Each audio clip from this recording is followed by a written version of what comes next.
tous, j'espère que vous allez bien. Aujourd'hui dans cette vidéo, nous allons apprendre les bases en trading pour débutants. Que vous soyez débutant, amateur, intermédiaire, confirmé ou expert, cette vidéo est quand même faite pour vous. Alors je vous laisse sur cette vidéo et on se dit à la fin de la vidéo. Ciao. Voir ensemble les bases en trading pour débutants. Donc qu'est-ce que le trading? Le trading consiste à acheter et à vendre des devises comme le dollar, l'euro, le yen ou encore des matières premières comme l'or ou l'argent.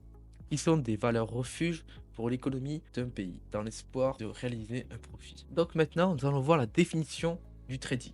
L'objectif principal est de profiter des fluctuations des prix et de ses actifs en les achetant à un prix bas et en les vendant à un prix haut.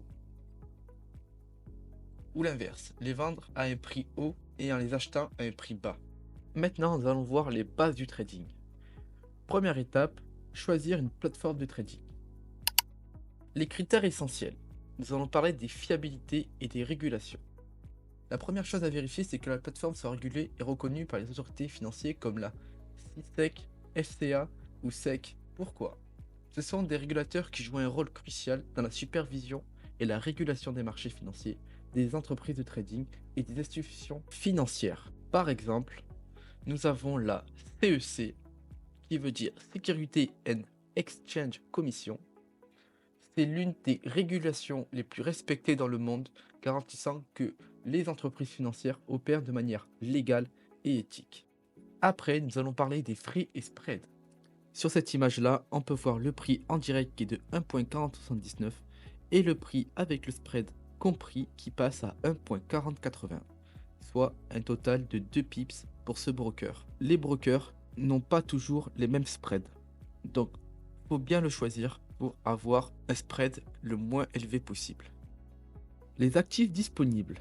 Assure-toi que la plateforme propose les actifs qui t'intéressent comme le forex, les actions, les indices et la crypto. Après, nous allons voir les outils et interfaces. Une bonne plateforme doit avoir une interface intuitive et des outils d'analyse technique robustes, comme des graphiques, des indicateurs. Nous allons donc passer au service client. Vérifie si le support client est réactif, disponible 24 heures sur 7 et accessible à ta langue.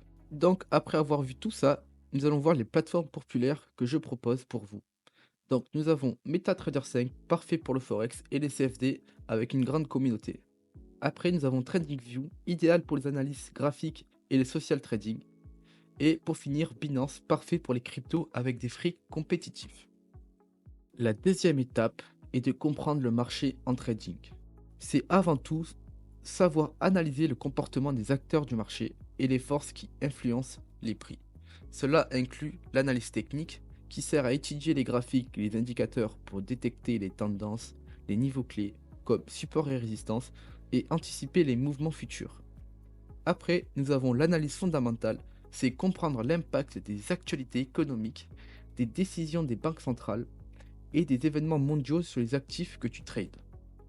Et pour finir, nous allons parler des sentiments du marché. Identifier si les investisseurs sont optimistes, ça veut dire bullish, ou pessimistes, qui veut dire bearish, pour ajuster tes positions. En bref, comprendre le marché, c'est maîtriser les outils et les informations pour prendre des décisions éclairées tout en gérant les risques pour maximiser tes opportunités de gain. Maintenant qu'on a vu les bases du trading, nous allons apprendre à lire les graphiques. Première étape, les types de graphiques en trading. Nous avons le graphique en ligne, simple et idéal pour avoir une vue d'ensemble sur les prix. Chaque point représente un cours de clôture.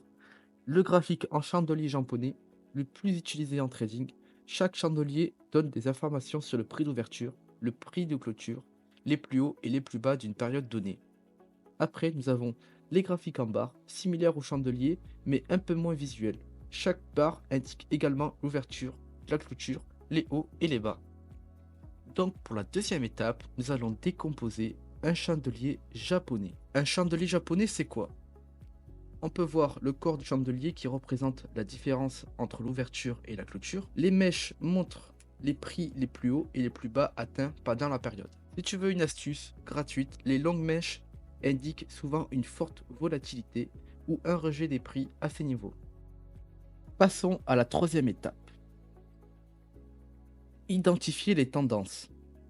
Donc nous allons voir la première, la tendance haussière. qui nous fait des séries de sommets et des creux de plus en plus hauts.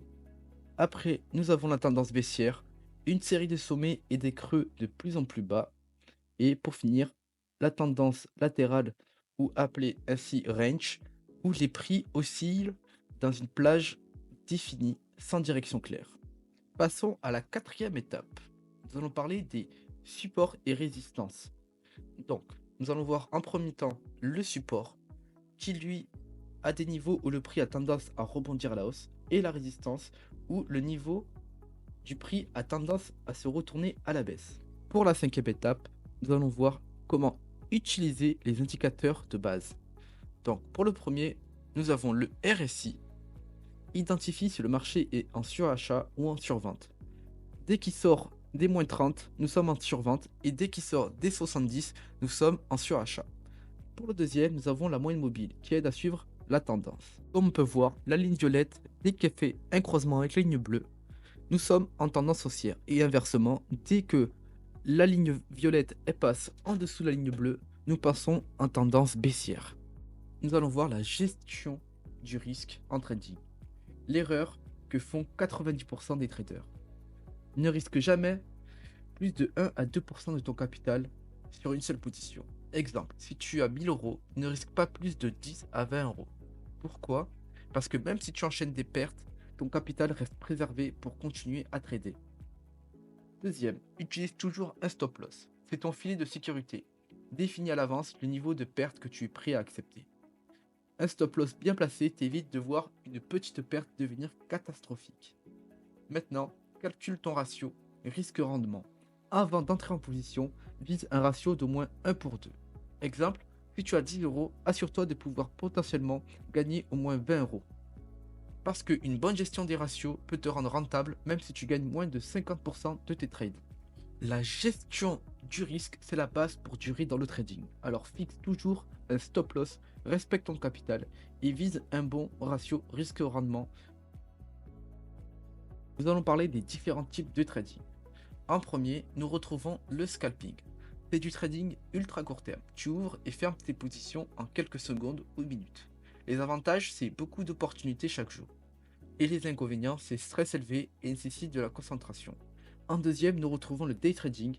Tu ouvres et fermes tes positions dans la même journée sans jamais les garder la nuit. Les avantages, c'est pas d'exposition au risque de marché nocturne. Inconvénients, c'est demande du temps et une bonne discipline. En troisième, nous retrouvons le swing trading. Tu gardes tes positions quelques jours à plusieurs semaines. Avantage, moins de stress que le scalping, idéal si tu as de l'emploi du temps chargé. Inconvénient, c'est exposé au mouvement du marché sur plusieurs jours. Le trading à long terme, tu investis sur des mois ou années en te basant sur l'analyse fondamentale. Les avantages, c'est moins de temps devant les écrans et les inconvénients, c'est patience nécessaire et impact des crises économiques. Voilà, on a couvert les fondamentaux pour démarrer en trading, comprendre le marché, lire les graphiques, gérer les risques et choisir les bonnes plateformes. Mais souviens-toi, le trading c'est comme un sport, tu dois t'entraîner, apprendre en continu et surtout rester patient. C'est un chemin où la discipline et la gestion du risque sont les meilleurs alliés. Donc si tu veux aller plus loin, rejoins notre serveur Discord pour accéder à des conseils exclusifs, des analyses en direct, des analyses techniques aussi en direct et des partages de positions gratuites et échanger avec d'autres passionnés. Abonne-toi à la chaîne, active la cloche et laisse un commentaire si tu as des questions ou des sujets que tu veux voir dans les prochaines vidéos. Merci d'avoir regardé et bonne chance dans ton parcours de trader et à bientôt pour une nouvelle vidéo.